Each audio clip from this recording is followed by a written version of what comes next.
Éternel Dieu Tout-Puissant, Père de lumière, source de vie et de paix, je me tiens devant toi avec humilité, reconnaissant que sans toi je ne suis rien, mais qu'avec toi je suis fort, gardé et protégé.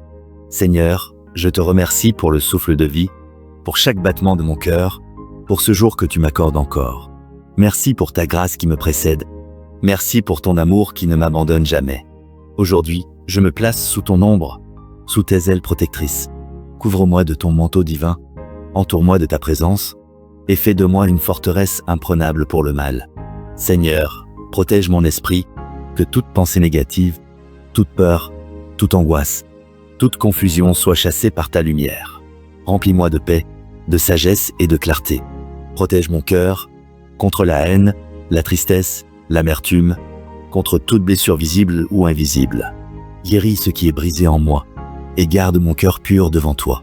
Protège mon corps, Seigneur, contre la maladie, les accidents, les dangers visibles et invisibles. Que ta main puissante soit sur moi, quand je marche, quand je travaille, quand je me repose. Je te demande la protection sur ma maison. Que chaque mur soit rempli de ta paix, que chaque porte soit gardée par tes anges. Que toute œuvre du mal soit éloignée, et que ton Esprit Saint habite pleinement ce lieu.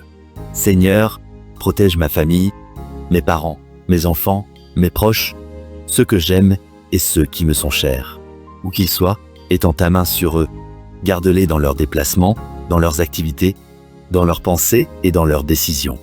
Je déclare au nom de Jésus que toute attaque de l'ennemi est annulée, que toute flèche lancée contre moi retourne sans effet, car tu es mon bouclier et mon rempart. Quand l'orage se lève dans ma vie, sois mon refuge. Quand la peur veut m'envahir, sois ma paix. Quand je me sens faible, sois ma force. Seigneur, marche devant moi, ouvre les chemins droits, ferme les portes dangereuses, et conduis-moi sur la voie de la vie.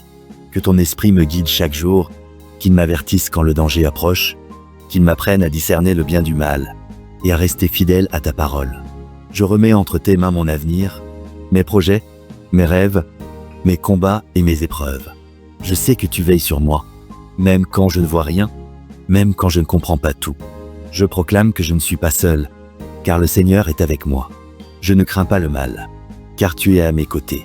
Ta verge et ton bâton me rassurent, et ton amour me garde debout. Merci Seigneur pour ta protection constante. Merci pour tes anges qui campent autour de moi. Merci pour ta fidélité qui ne faillit jamais. Je m'endors sous ta paix. Je me réveille sous ta grâce. Je marche chaque jour sous ta protection. À toi la gloire, l'honneur et la puissance, aujourd'hui et pour toujours. Au nom puissant de Jésus. Amen.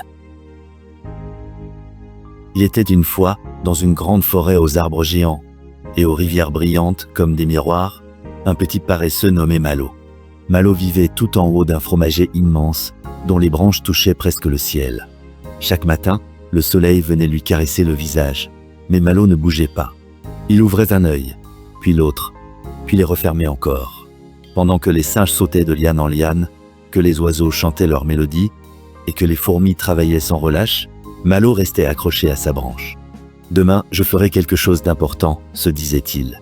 Mais demain devenait toujours aujourd'hui. Et aujourd'hui devenait encore demain. Un jour, la forêt annonça une grande nouvelle. La rivière qui nourrissait tous les animaux commençait à s'assécher. Le vieux hibou, sage de la forêt, convoqua tous les habitants. « Si nous ne creusons pas un nouveau passage pour l'eau, la forêt souffrira, déclara-t-il. Les éléphants proposèrent de déplacer des rochers. Les castors offrirent de construire des barrages. Les singes se chargèrent d'explorer les alentours. Même la petite tortue leva la patte pour aider. Tous, sauf Malo. Accroché à sa branche, il murmura. « Oh, c'est trop loin, trop fatigant. Quelqu'un d'autre le fera. » Les jours passèrent. La chaleur augmenta. Les feuilles jaunirent. Les animaux, épuisés, continuaient pourtant à travailler. Malo, lui, regardait de loin, le cœur un peu serré, mais sans bouger. Un matin, alors qu'il voulait attraper une feuille tendre, sa branche craqua. Crac! Malo tomba doucement, roulant dos boulant jusqu'au sol. Pour la première fois de sa vie, il se retrouva loin de son arbre, face à la forêt en difficulté. Une petite colibri s'approcha de lui et dit doucement « Malo, tu es lent, mais tu es forte à ta manière. Même un petit geste peut sauver la forêt. » Ces mots touchèrent son cœur. Malo regarda autour de lui, la terre sèche, les animaux fatigués, la rivière presque vide. Pour la première fois, il comprit que rester immobile, c'était aussi choisir de laisser le monde souffrir. Alors, très lentement, il se mit en route. Pas à pas. Branche après branche. Pierre après pierre. Il n'était pas rapide. Mais il ne s'arrêta pas. Les autres animaux, surpris, l'encouragèrent. Continue, Malo. Ah, chaque pas compte. Malo transporta de petites pierres, guida les insectes vers des fissures où l'eau pouvait passer, et surtout, il resta fidèle à sa promesse. Avancer, même lentement. Au bout de plusieurs jours, l'eau recommença à couler. La rivière chanta de nouveau. La forêt respira. Le hibou déclara. Ce n'est pas la vitesse qui sauve le monde, mais la persévérance. Malo sourit. Depuis ce jour, il restait un paresseux, lent et tranquille. Mais plus jamais paresseux de cœur. Chaque matin, il se disait « Je n'irai peut-être pas vite, mais j'irai quand même ». Et la forêt n'oublia jamais que même le plus lent des êtres peut devenir un héros, s'il décide un jour de se lever.